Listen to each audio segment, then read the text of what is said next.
బాబాయ్ ఎలా ఉంది బాబాయ్ కూటమి ప్రభుత్వం వచ్చిన దగ్గర నుంచి? బ్రహ్మాండంగా ఉంది. ఏంటంటారు? ఏదైనా కానీ చెప్పిన పథకాలన్నీ కూడా ఒక్కొక్కటి నెరవేరుస్తూనే ఉన్నాడు. అన్ని అప్పుల్లో ఉన్నా కానీ గ్యాస్ బండ్లు ఇస్తున్నాడు. అన్ని అప్పుల్లో ఉన్నా కానీ వెనకాడతలేదు. అప్పులు కానీ దాన్ని చూసుకుంటా వస్తున్నాడు. ఇవాళ రాజధాని ఉంది, ఎన్నుకో 800 కోట్లు తీసుకొచ్చాడు. పైకి పోయి శుభ్రంగా జరుగుతున్నాయి అన్ని కూడా పనులు. ఈ రెండు ఒక చెట్టు బేగల ఎంత చెట్టు ఆ చెట్టు అయ్యింది. ఒక చెట్టు బేగల ఆ చెట్లు బేగటానికి చేసిన అప్పులకి ఇవన్నీ మరి వాడు కాబట్టి మోడీకి గట్టగా చదువుకొని తీసుకొస్తున్నాడు. ఏడాది పోయి పిక్కొచ్చారు. ఇప్పుడు అప్పుల్లో ఉన్నా కానీ తెలివితేటలతో లాక్కొస్తున్నాడు ఆలోచన ఏదైనా కానీ. ఇక పులి చేతులు ఉంది. ఆ ముందు ఏమన్నా చేసిందా? 90 చంద్రబాబు అప్పటికే పూర్తి చేశాడుగా. 10 పైసలు నీ వాళ్ళు ఎందుకు కాలమని పులి చేతులు 10 పైసలకి నువ్వు ఎక్కేటప్పుడు ఉంది. ఆ 10 పైసలు ఎందుకు అలగాలి వల్ల? అమరావతి 3 రాజధానులు చేస్తా అన్నాడు కదా బాబాయ్, ఏమైందంటారు? అసలు 3 రాజధానులు ఒకటి లేదు కనుక 3 ఎందుకు? ఒకదాని శుభ్రంగా చెయ్యి. ఇప్పుడు ఆ 3 దాడులు ఎందుకు? ముందు చేసుకుందాన్ని శుభ్రంగా పెట్టు. ఇంకెద్దరు తీసుకొచ్చి పెడతారంటే ముందు దానికి కూడలేదని ఏడుతుంది. ఈకైతే 3 రాజధానులు అంటే ఆడ నుంచి పెడతాం 3 రాజధానులు. ఆడ నుంచి పెడతాం 3 రాజధానులు. చివరి ఒక రాజధాని కూడా గతిలేదు. బాబాయ్ 5 సంవత్సరాల పరిపాలన చూశారు కదా. అసలు ఏ రోజు అంత ముండతరం ఏదో తరంగా చేశాడు. ఆడు చేసిన పరిపాలన మొత్తం ఏదో తరమే. ఎంత దేవుడికి ఆ సజ్జ రాకెట్టాడు, పెద్దలు పెట్టాడు. ఆడ సలహాదారు అంట. ఆడు చెప్పాలి. ఇంకో దాడి పెడతాడు. ఈ ముండే లేదా ఇక ఆడికి వచ్చానేమో తాడపిల్లి బ్యాలెన్స్ లో కూర్చొని కోట్లు ఖర్చు పెట్టి ఆడు చంపుతారని బాగా బిల్డింగ్ ఎత్తి కోట్లు ఖర్చు పెట్టి కట్టాడు. దేనికి అంత అవసరమా నీకు? అసలు ఎవరు ఎప్పుడైనా వచ్చాడు 3 కిలోమీటర్లు కూడా హెలికాప్టర్ వేసుకోపోవాల్సిందే. 2 కిలోమీటర్లు కూడా హెలికాప్టర్ వేసుకోపోయింది. ఈ నుంచి మగలేరు పోవాలంటే ఒక చెట్టు ఉండడానికి వెళ్ళలేదు. చెట్లు మొత్తం కొయ్యండి రా, నేను పోవాలి రోడ్న మొత్తం కొయ్యండి రా. బాగా మరి చెట్లు రోడ్డు ఒక చెట్లు అక్కడ చేశాం. కుటుంబం కొంపేసి వాడు కొంపకెళ్ళి ఒక రాటాకి వెళ్ళాడు. ఆ రోడ్డు మొత్తం బ్లాక్ చేసి పాడేయాడు.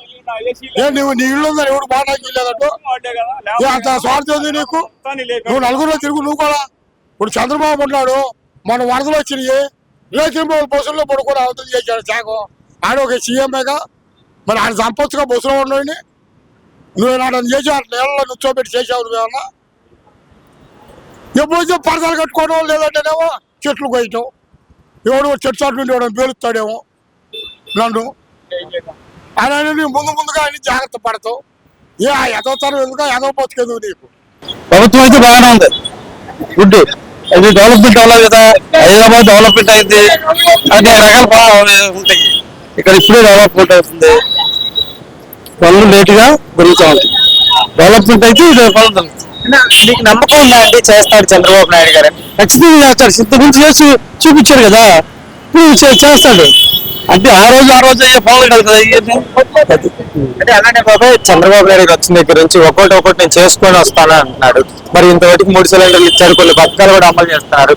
ఎంతవరకు కరెక్ట్ అంటారు? 100% కరెక్ట్. ఇప్పుడు ప్రభుత్వం వచ్చిన దగ్గర నుంచి ఎలా చేస్తారు? అప్పటికి ఏం గమనించారు మీరు అనేది? రోడ్లు ముందు అన్ని కొంటాయి, నవ్వు బస్సు పోతుంది. ఇప్పుడు రోడ్లు మొత్తం బాగా చెప్తున్నారు. అందం పెడతాం అన్నట్టు అది మాత్రం చెప్పండి. గతంలో లేదు బాబాయ్. అప్పుడు మీరు ఎక్కడ ఎలా ఉండేది? అసాటు మాట ఇబ్బంది మాట అన్నాకంటే పల్లెద్దు పల్లె అన్ని పోతే 5 రూపాయలు అయ్యా అంటే 5 రూపాయలు వేస్తారు. అది మర్చిపోయి అది మాత్రం ఒప్పుకోవచ్చు. రోడ్లు మాత్రం ఇప్పుడే బాగా చేస్తున్నారు. అన్ని ఇప్పుడు ముందు పెట్టి బాగా చేస్తున్నారు. ఈ 50 ఏళ్ళకి పెంచితే బాగుంటుంది. ఆ డబ్బులు పెట్టి పని చేయలేం కదా. అలాగే చూసుకుంటే గత ప్రభుత్వంలో మీకేమైనా న్యాయం జరిగిన పథకాల విషయాలు? మాకు న్యాయం ఇప్పుడే వచ్చింది ప్రభుత్వం అనుకూల. జగన్మోహన్ రెడ్డి గారు ఉన్నప్పుడు మీకేమైనా లాభం వచ్చిందంటే ఏ న్యాయం ఉంటుంది అప్పుడు? ఇప్పుడు న్యాయం పెద్ద న్యాయమే లేదు. ఇప్పుడు ఏ ఉద్దేశం ఆలోచన కానీ చంద్రబాబు ముందు ఆయన ముందు ఆలోచన అందరు అది చంద్రబాబు మంచి ఆలోచన. ఆయన సొంత జిల్లా పెట్టుకోతా ఎంత పెట్టింది అమరావతిలో ఇంత పెట్టింది పెట్టినా అనేది విజయవాడ దగ్గర కాబట్టి పెట్టింది ఆయన సొంతంగా పెట్టుకో పొలాలు రేటు పెట్టుకో ఇంత పెట్టి ఇక్కడ రాబోయే వాళ్ళలో పేరు కోసం మంచి జరగాలి ఆయన కోరుకుంది కాబట్టి జరిగింది అది. ఎలా ఉంది ప్రభుత్వం? ప్రభుత్వం నెంబర్ 1 గా ఉంది. ఎందుకంటే కాదు, అభివృద్ధి కానీ, విదేశాలు కానీ, పల్లెటూర్లు కానీ, క్యామరింగ్ కానీ నెంబర్ 1 గా ఉంది. అది మార్కెట్ ఏ రోజైనా అప్పుడు చింతించిన పరిస్థితి, చిన్న సీట్లు వాళ్ళు అది చింతించిన మూల కంపల్తో నడిచాం. అది మార్కెట్. ఇప్పుడు వచ్చిన టీడీపీ నెంబర్ 1 నారా చంద్రబాబు నాయుడు వస్తాడు, లోకేష్ బాగానే గెలిపిస్తా. జై టీడీపీ.